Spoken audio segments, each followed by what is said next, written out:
Hi folks, this is a quick run through of atomic masses and moles. So, in a previous video we looked at the idea that element would be written in this way with its atomic mass and its atomic number. Um, in this video clip I want to talk about what that atomic mass is measured in and how that sort of relates to actual quantities of stuff. So this number up here, we know that it tells us essentially the number of neutrons, the number of protons in the nucleus for a given isotope or something like that. But what are the units of this? Atomic mass is measured in, funnily enough, atomic mass units, as you would expect, atomic mass units. U is the letter that is represented by U. 1 U is defined in the following way. 1 U is equal to 1/12 of the mass of a carbon-12 atom, of a single carbon-12 atom. And that is actually equal to, if you look on the front of the formula book, about 1.66 times 10 to the minus 27 kilograms. That is important to bear in mind. Okay, so in general, atoms are tiny. If we have an amount of stuff, we never really know how many atoms are in that bit of stuff.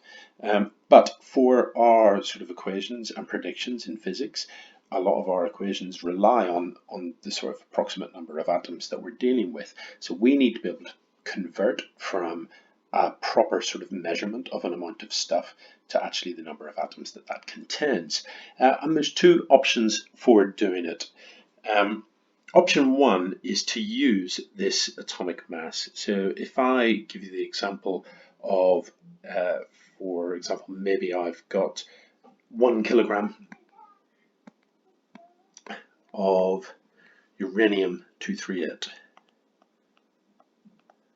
How many atoms does it contain? Well, what I can do is uranium-238 is this. It's got an atomic mass of 238, which means one atom has a mass of 238 U, which is 238 multiplied by 1.66 times 10 to the minus 27. That gives me the mass of one atom in kilograms. And therefore, if I want to know how many atoms I've got, I can simply do 1 divided by 238U, and that equals the number of atoms. Typically, number of atoms, we use a capital N. So that is method one, and that is absolutely fine and perfectly reasonable. The second method involves moles, and a lot of you will be familiar with the concept of moles from chemistry. So what is a mole? A mole by definition is the number of atoms contained in 12 grams of carbon-12. So 1 mole, that number is called Avogadro's number, and it's 6.02 times 10 to the 23. And you can have 1 mole of anything really. You can have a mole of atoms, you can have a mole of molecules.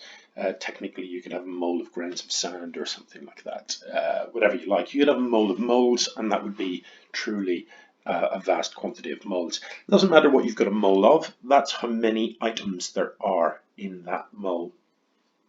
The mole has this interesting feature. If we think of the way that the atomic mass unit is defined, it's 1/12 of the mass of one carbon-12. It has this interesting feature that 1 mole of any substance has a mass of the atomic mass in grams. So if I have 1 mole of uranium-238, 1 mole of 238 is equal to 238 grams of uranium-238. So we can use moles to basically end up at the same place. So if I go back to the example I had previously, 1 kilogram of uranium-238, how many atoms are in that. Well, I could say 1 kilogram is 1,000 grams. I can divide that by 238, and that would give me the number of moles. We use a lowercase n for the number of moles. So the number of moles would be equal to that.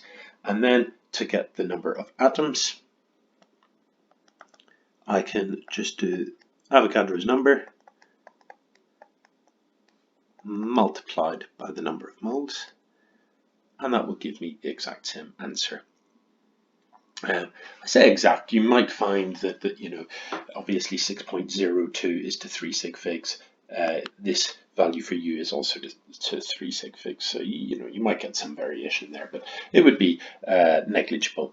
So those are my two methods for turning an amount of mass into a number of atoms. That's it.